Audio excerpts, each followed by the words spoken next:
nice to be able to fish 2 days in a row on this river. Where I left this yesterday had a really good pattern with the black finesse jig on wood specifically, and I'm hoping I can pick right up where I left off with that when I left this area last night at about 6 p.m.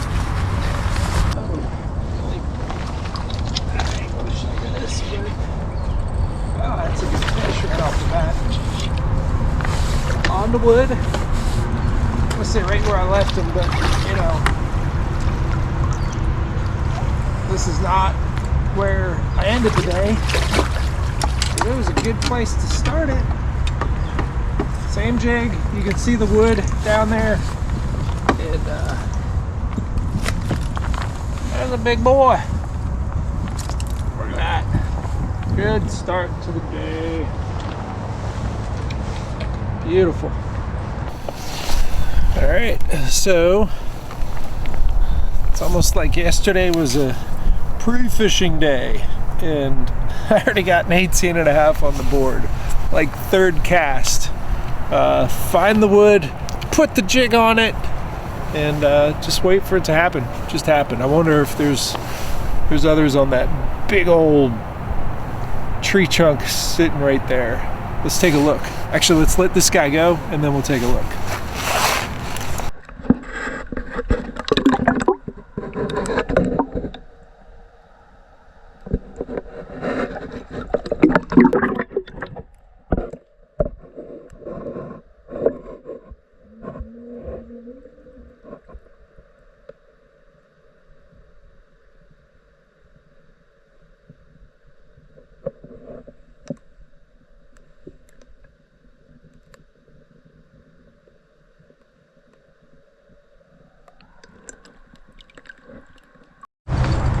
Same little pool, and it's nice when it's calm, no wind, short cast, right in front of you, and you absolutely feel that solid thunk.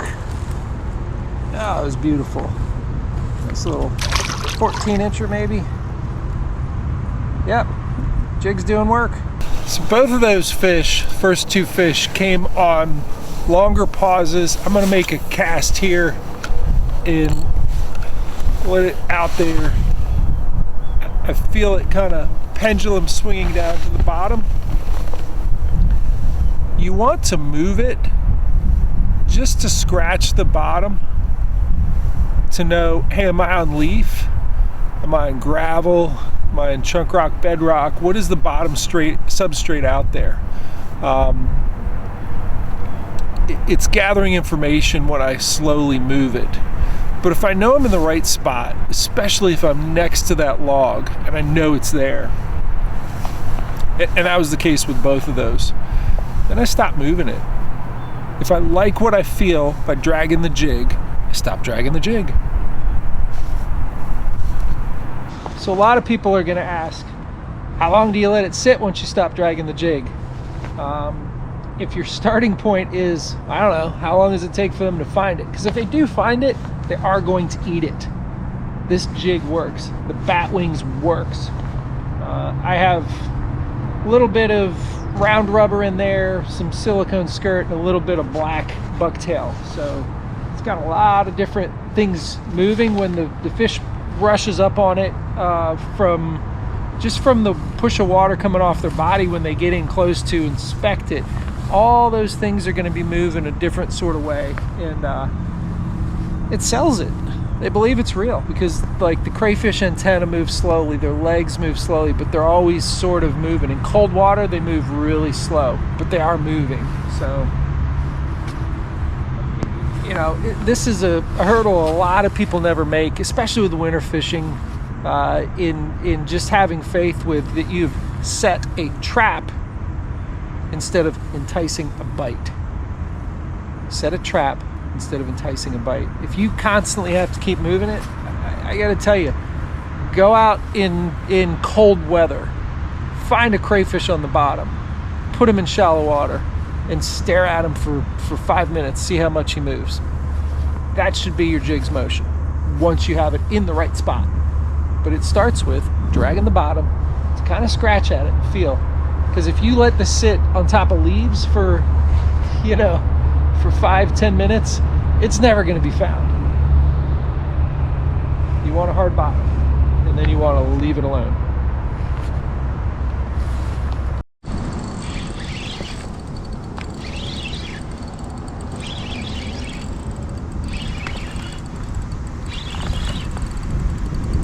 Could be a big one. Oh yeah, that's a good one. Right up at the top of the eddy. Oh, he's off.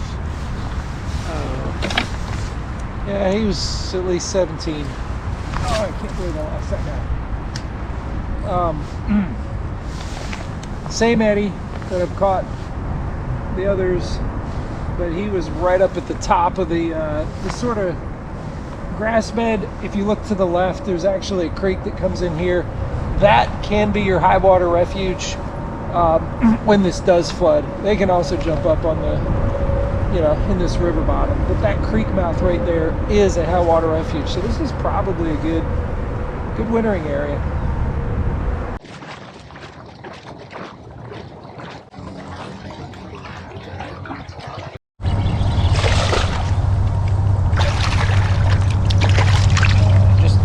Wood, no current on it. That one feels good. Oh yeah, oh that's good. Oh yeah.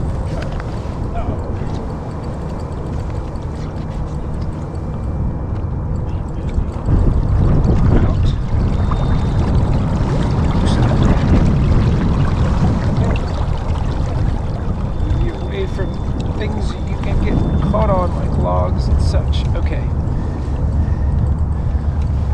But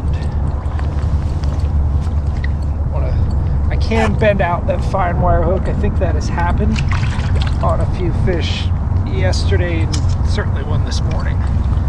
Don't want that to happen here. Got him. Got him. We're gonna look at where this one came from. There was a lot of targets on this bank, but there is one that stood out, and that's what this big fish was on. And I fished all of them coming up to it, but I kind of knew looking at it, like, hey, that piece of wood in particular looks really good. Oh yeah. So it's a fine wire hook. Kept it button, and I could have straightened it out on a fish like that once he grabbed it. He had a lot of force behind him, and yeah, that's a U19. Yep. And then we're gonna look at that spot. I'm actually gonna take you through the first few casts. I got a smaller one further down, and then we'll go up to this guy. So, quick pick.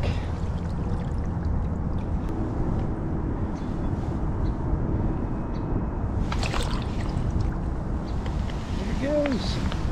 That was fun. Let me get a little bit closer before I show you what I'm looking at. But the first one, the little guy, came back in here, and if you look at the foam, I think in colder water temperatures, that's going to be a really good spot. See how those leaves are they're just hanging out there. They're not moving through. If they are, they're just kind of barely moving upstream, maybe with a little bit of breeze we got. But that is some still water. That is a big, beautiful tree trunk right there, leading out over the water. Right? Is that where I got him? No, it's not.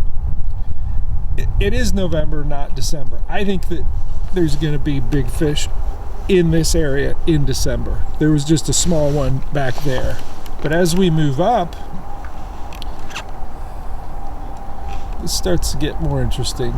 Didn't get anything in there. Did put one deep in there right where that tire is and dragged it out some. But as we get up to this one, That one has a little bit of current on it. Tucked in on the right at the base of that, no current. It's got to be pretty deep in there. I knew that as I skipped it in and really saw I was reading the line was dropping down, and I knew I had some depth, and I let it sit. It took about 3 minutes before I felt the dunk. 3 minutes. I will tell you, earlier in the day yesterday, I had to wait longer. As the day progressed and it got warmer, that one bank in particular, they were just on. Things warmed up. Things, they just started biting quicker. But earlier in the day, it's colder. 3 minutes. Sure. That's what it took there. I got some other good looking ones coming up, but I'll keep working it. But that, oh man, steeper bank, and tree trunk, wood caught up on it. He was right in there.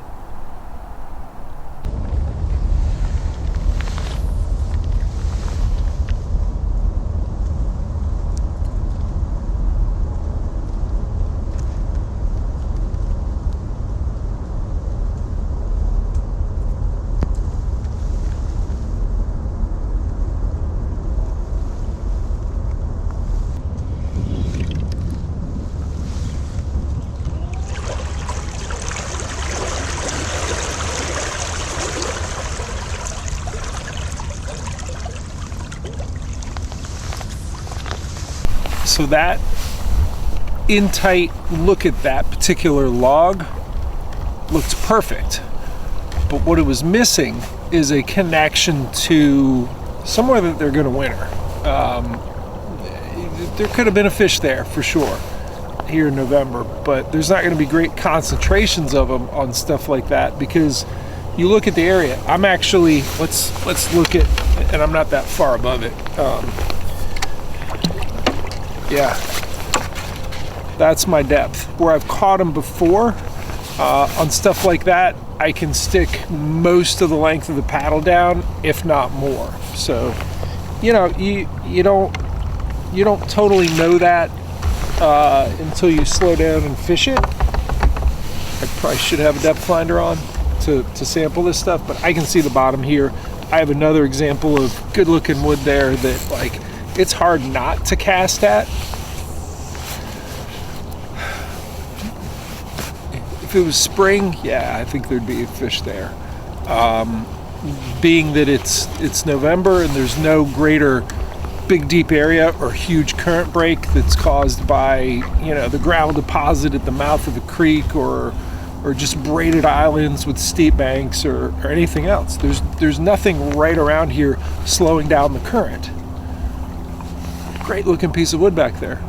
No fish on it. You gotta take the macro view of the area, and if it has that current blocking or deep water feature as they approach winter, yeah, that's where you find your concentrations.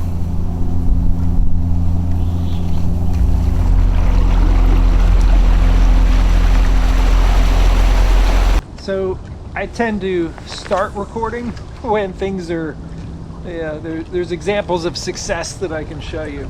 I will also tell you, I don't know, I don't think it makes good video to show a whole lot of repeated failure, and really that's kind of what fishing is many examples of repeated failure interrupted by brief moments of success.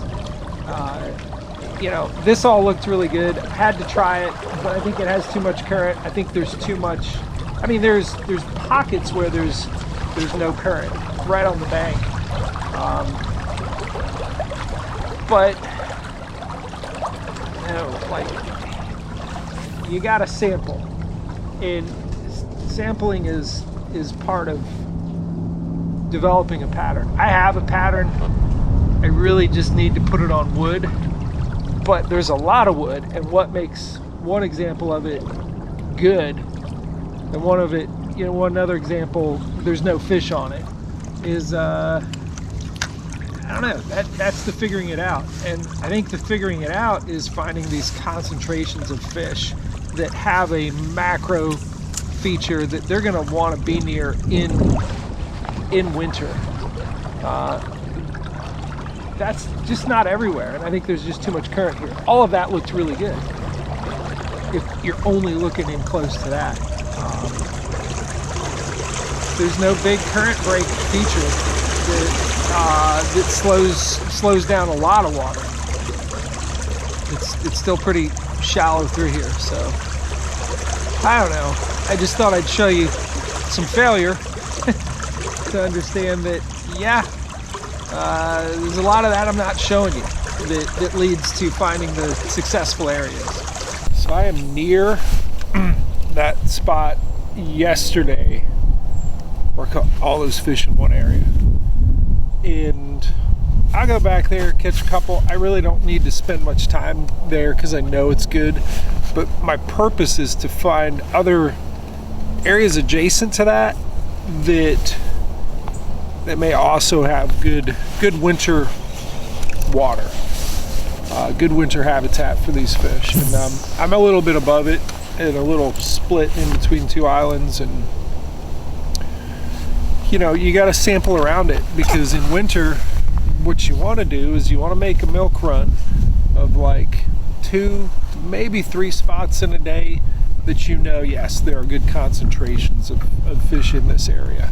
All right, so I've made it back to the concentration of fish I found yesterday, and I'm gonna work that bank because I'm here.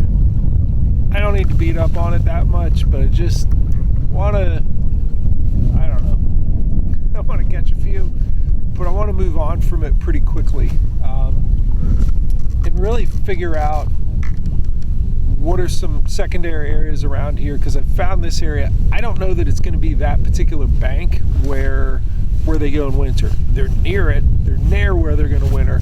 One trick, and I'm not going to show you on this spot because I think there are people that watch the little stuff to just find the location. I'm trying to teach the process of finding winter water. If you just want to look at backgrounds and figure it out, like, I'm not going to make that easy on you. You can do it. You could probably figure out where I'm at, but you would be better served learning the process. One of the process skills is looking at Google Maps. I'm gonna stop here and fish that. Looking at Google Maps, and in particular looking at it in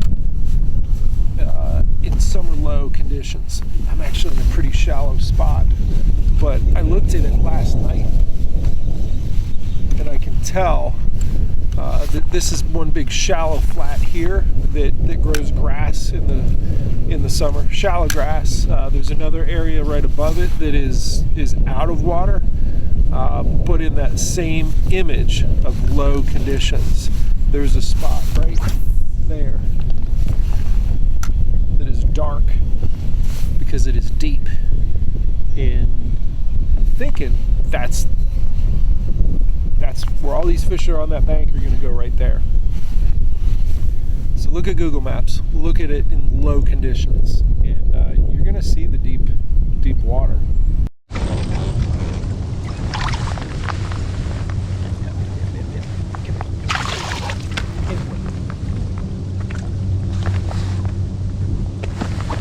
Yep, they're still here.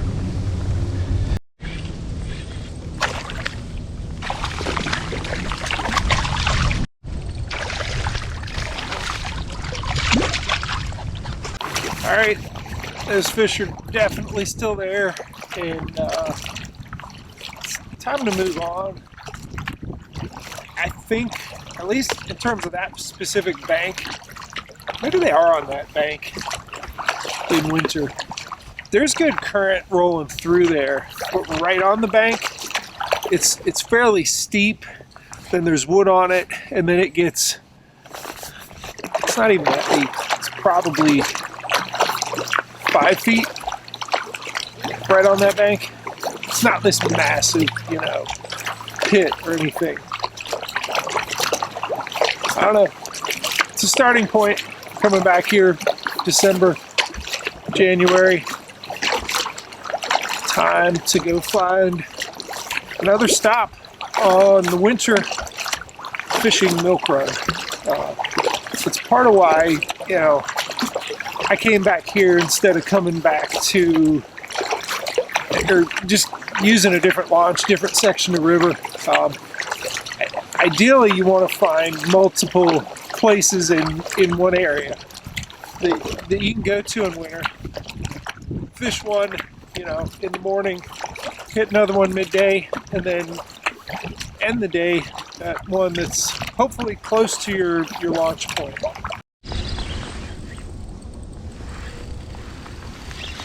Now, this is somewhat associated with where I was. It's, you know, a short paddle. I did not hook him in the mouth.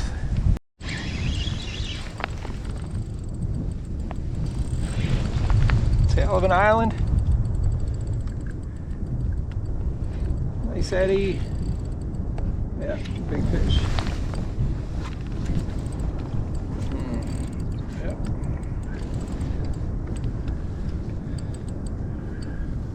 Alright, come here, you.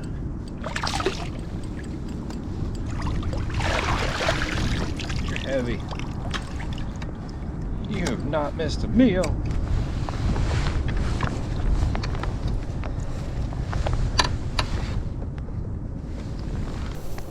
So this video is being filmed in the month of November, and if you're watching this to say, I want to learn how to winter fish for river smallmouth, this shows you the process to find some good spots, some good holes. What's going to help you with the details of the mechanics and things like how to make sure that you feel the bite. And just a lot of other, I say tricks, but they're solid winter river smallmouth fishing skills. You need to go to the playlist for December, January, and February. In years past, I've done some really good videos with illustrations that teach concepts like finding ways to reduce the slack that's in your line, and other ways to make sure you feel the bite, and dissection of an eddy, and, you know, for sure jerkbait fishing, and a whole lot of other things. And the tool of having playlists that are months, you really need to capitalize on that. So when you're done watching this, go watch some December stuff, because it's coming up. Nice shoreline eddy caused by wood. Get in here, you fat fish. They just hold their weight better this time of year.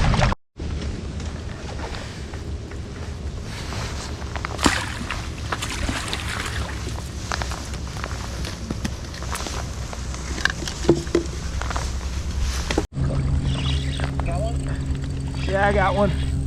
I'm actually on the phone with Drew, and he's talking about kayaks that paddle really well. Golly, that's a nice fish. Nice, dude, nice. Yeah. Drew, just real loud, say hello to the Little Stuff viewers.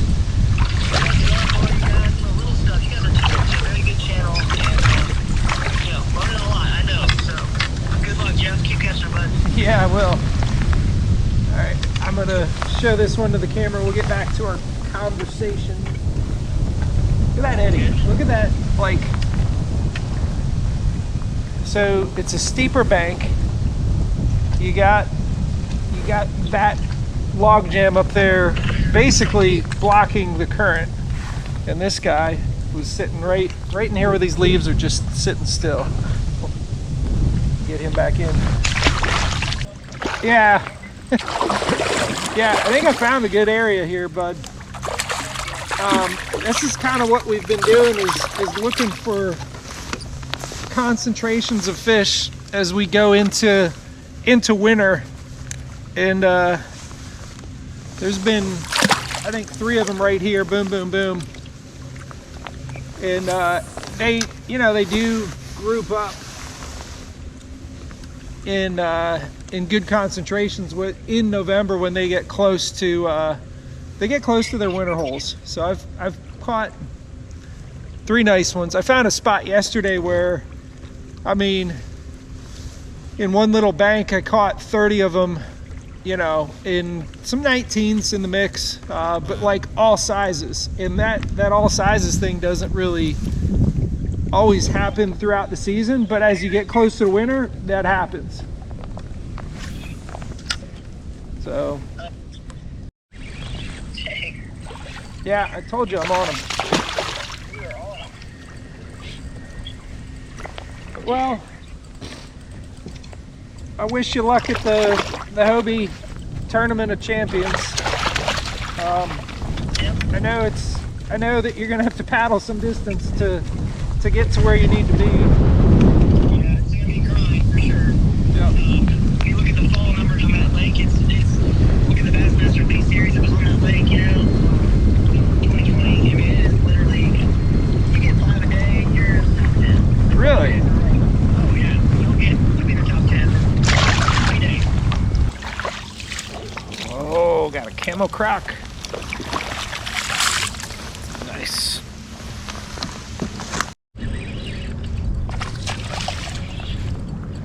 Another tail of the island fish. Oh, get out of there. So Drew was calling to pick my brain about kayaks that paddle exceptionally well, which is funny because he works for Crescent.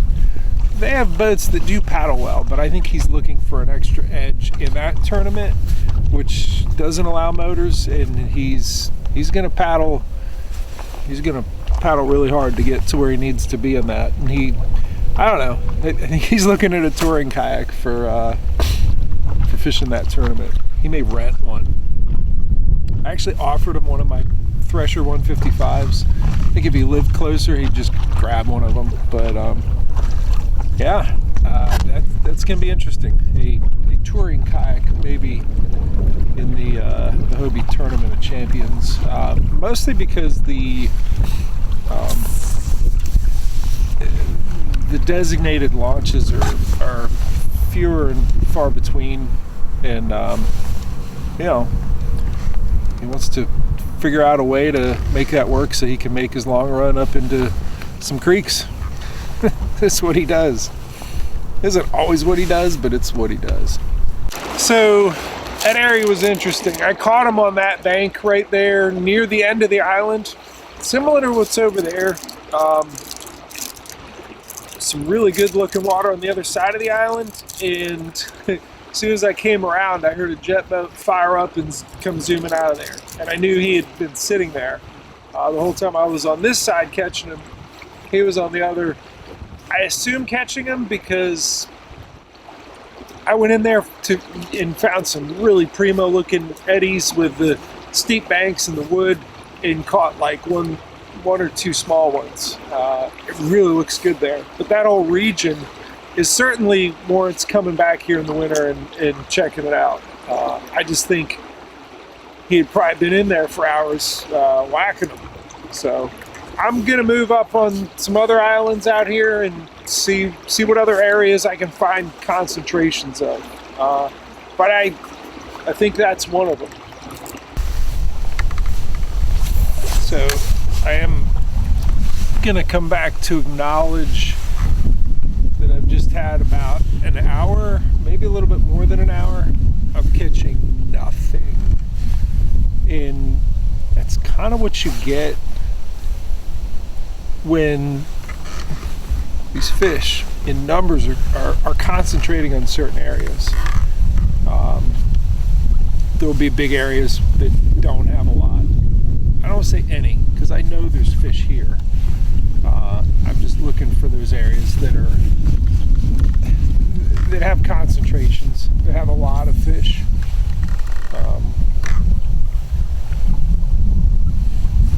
And I haven't found any in the last probably hour and 10 minutes.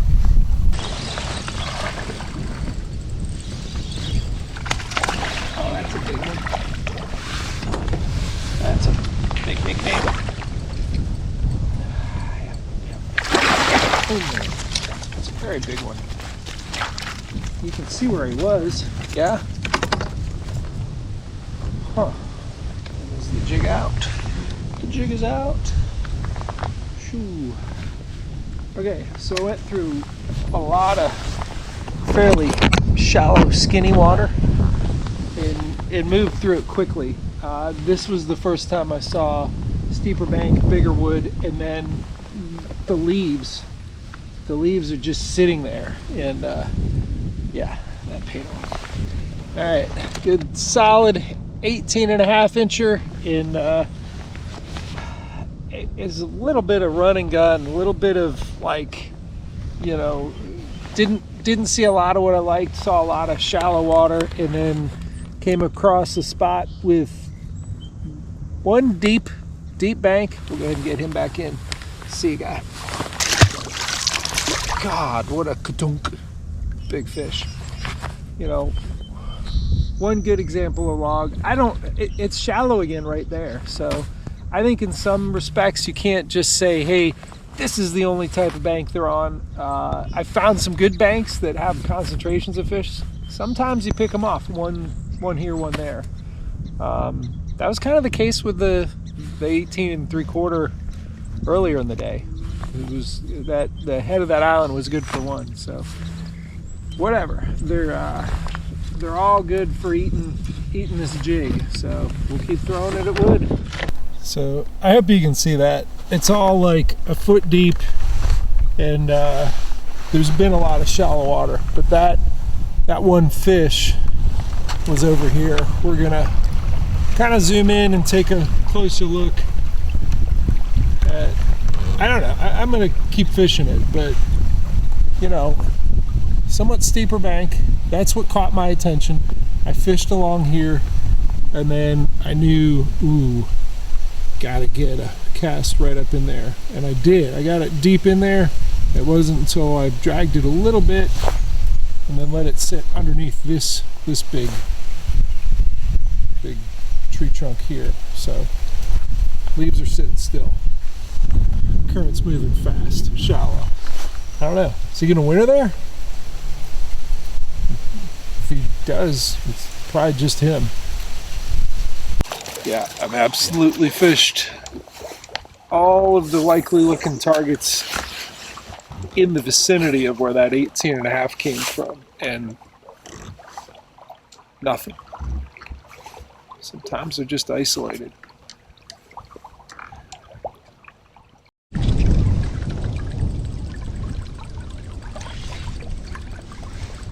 Oh yeah, find wood.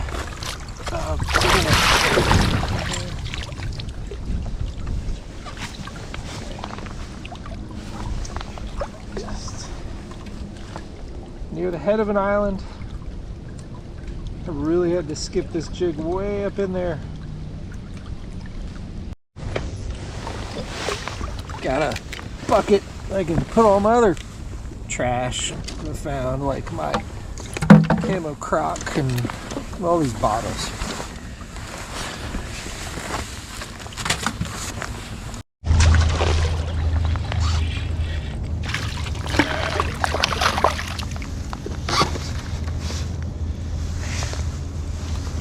These fish are cold to the touch. So one approach that a lot of people take to finding winter holes is to look at other anglers and say, oh, where are they fishing? I should fish there too. Here's the problem with that. You end up at community holes that are constantly worked over, constantly just beat up. And if you're able to find your own sort of spot that not a lot of other people have found, you're going to get fish that are just more willing to bite. You know, those fish that aren't as beat up, that aren't as, say, skeptical, that didn't already get caught 3 times in the last week, they're just better spots. I also look at the kind of places that anybody can access, and then I look at areas that not everyone can access. This is a good example.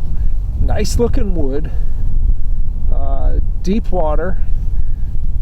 That should have been it. I fished it, but real nice pad here that you can pull up a big boat, anchor up, and just pound it.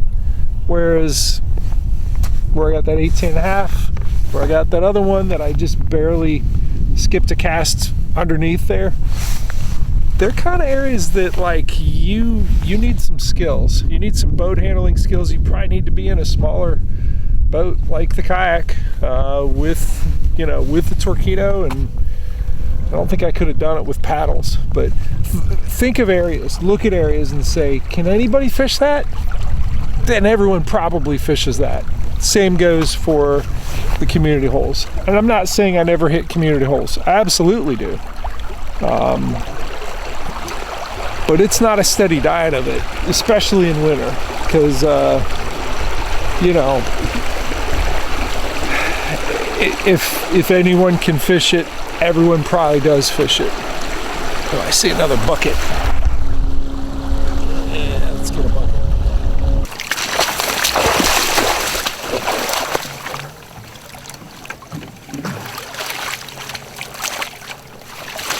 Oh, people let go of their buckets. Perfectly good bucket, no holes in it. So I just ran into a subscriber of the little stuff. His name's Rob. He's local up here, and he caught a couple. He's doing pretty good. I think he actually said he got them on a jackhammer, and he also said that their water temperature is 50, right on 50. So it's impressive to get him on a moving bait like that. He might have been just moving it pretty slow across the bottom, kind of like Drew did in the tournament. Oh, yeah. GoPro, start recording. I'm still getting on this jig on steep banks and wood. All my fish. I actually threw the jerk bait a little bit, but really it's hard to mess with with such a consistent bite. Small black jig gets it done, especially in cooler weather. But yeah, it's cool to run into a subscriber out here who's local, who's enjoying this river the same day I am. I actually saw him scooting by. Said, I gotta go say hello to whoever else is out here enjoying this river. So, running low on time. About to peel out, head back down there, and we'll give you a little summary of the 2 days. It's been successful. We'll talk about it in a minute.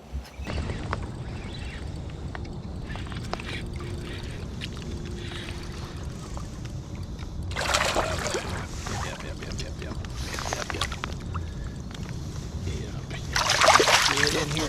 Boom. Keeps happening. Yay. All right, check out that beautiful November sunset. I think it's time to start zooming back down to the launch. Let's talk about the last 2 days. this is the time of year you figure things out for where you're going to fish the next 3 months. I know lots of different winter holes that I could go to, and I will. I'll go to some of those community holes. If you're looking for somewhere to go and you're just like, I just need a recommendation, go to the Confluence. I like telling people to go there because it's got less current, because the river can back up the Juniata and it's kind of pool like. It's good for beginners. It's loaded with fish. It's where I take a lot of people who haven't caught one in the winter. That being said, you're going to share the water with a lot of people there. Fort Hunter, same thing, although Fort Hunter's been down a little bit just with all the flatheads coming up and kind of chasing them out of that area and just eating them, just removing them.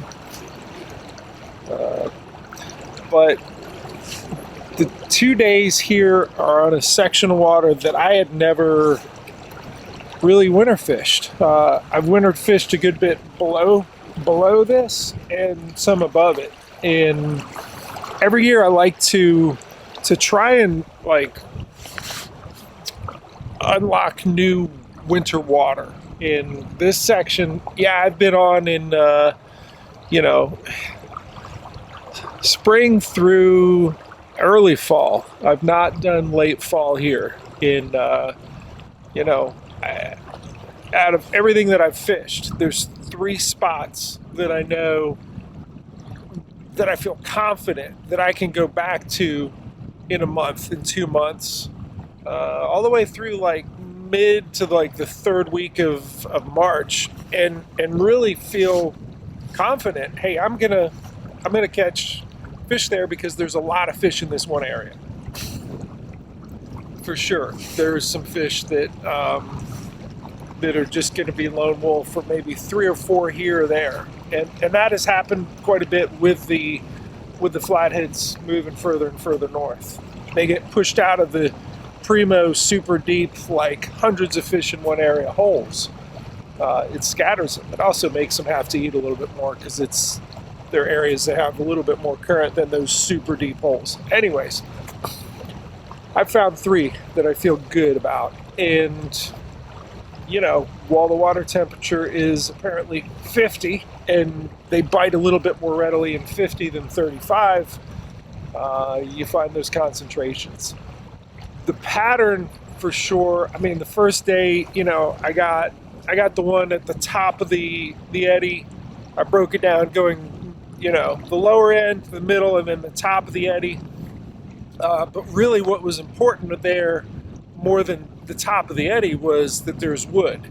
And I think that a lot of this small jig, throw it right on a steep bank, really relates to, and I may be telling stories, but it's just a theory, that the crayfish are moving up shallow on those steep banks to burrow into those banks. I pulled up on one spot and I really saw, I think it was 3 or 4 crayfish, and it was on a bank where I'd been catching them. I stopped to get out to pee and check, emails and such, and I'm like, look at them all. Of course they're here. There's crayfish trying to burrow into this steep bank with wood. So it's a good pattern. I feel good for the 2 days I spent out here. Got 3 spots that I can hit in one day. They're all kind of in an area that I can hit all 3 in one day. So this is the time to do it. If you're looking into doing the winter fishing, watch the December and January and February playlist for some of that smallmouth content, and get out now in November and take note of where you're catching concentrations of fish. You're near and possibly even in the winter holes. Thanks for watching.